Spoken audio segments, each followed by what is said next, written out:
好，大家好，我们这一节的话，这一次我们讲这个紫藤花的一串花里面的这个干湿的这种关系。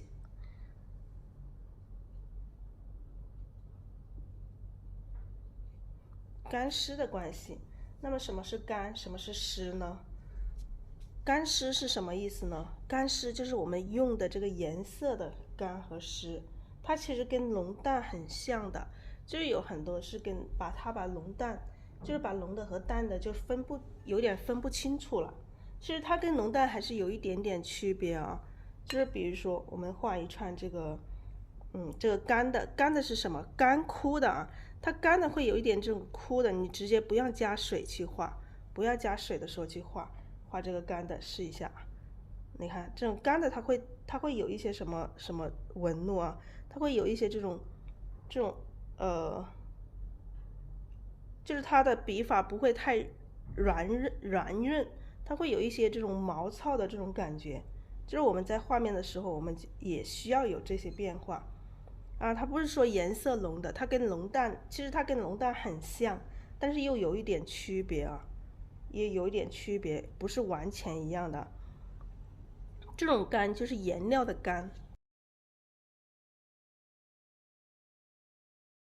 它不仅仅是这个颜色浓，而且它是干。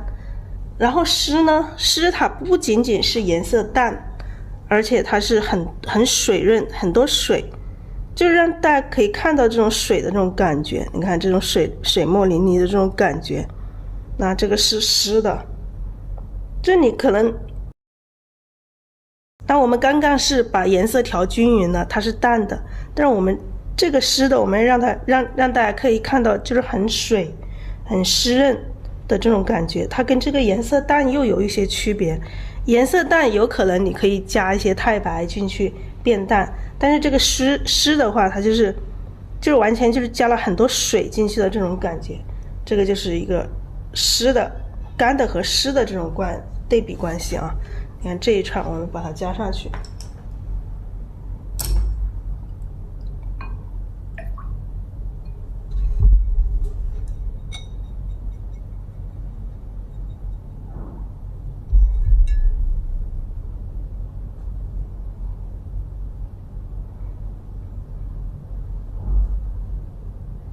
还是一样，加上一些小叶笔，加上一些小花托。你看这种湿的这种就是要有这种水墨味，就是我们有的时候画，就这种表现在哪里？就是我们有的时候画这个就是背面就离得远一点的这个花，我们可以用这种手法，就是很湿润的这种手法去画。你看这个就是很明显的这个湿和干，很明显的这边是干的啊，明显的这边是湿的。你看一下这个水润，这边是湿的。那我们同样的跟这个浓淡的可以一样的去表现。我们不仅说可以，不是说可以完全就是去左边呢、右边的，我们还可以上边、下边。好，我们再来画一下，再来举一个例子。那我们画这个下面的，让它很干。你看这种干的这种笔，就是水分比较少，有一点干枯的这种状态。那干枯的状态，它会出现这种枯笔，就是越干它笔会越枯。这种枯笔是在跟浓它是有区别的，浓就是颜色再浓，它出现不了这种枯的这种感觉啊。啊，这种是这种干的啊。那我们上面画成这种湿的我们就要调水润一些，就是调的水调多一些。好，我们水多一点，调一点这个笔肚里面加点水，调一点这个太清蓝和这个玫瑰红。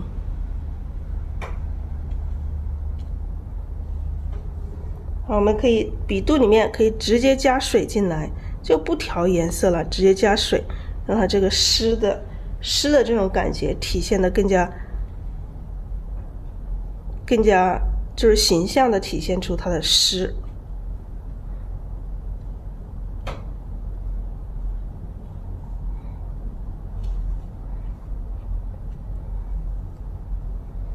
好，我们直接加水，就不加颜色了。这种湿，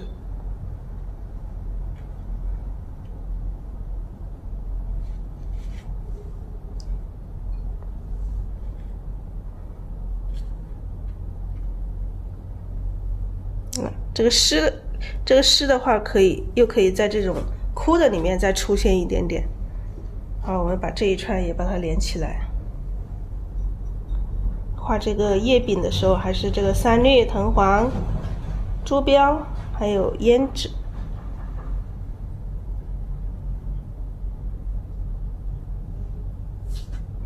好，我们还是画一下这个小花柄。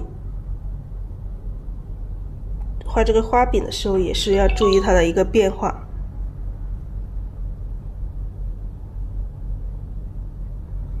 还是一样，要画出它的小花托。画小花托的时候，就感觉是把这个整体的画面感的这个颜色层次体现出来，让里面有一些这种很浓的这种点在里面。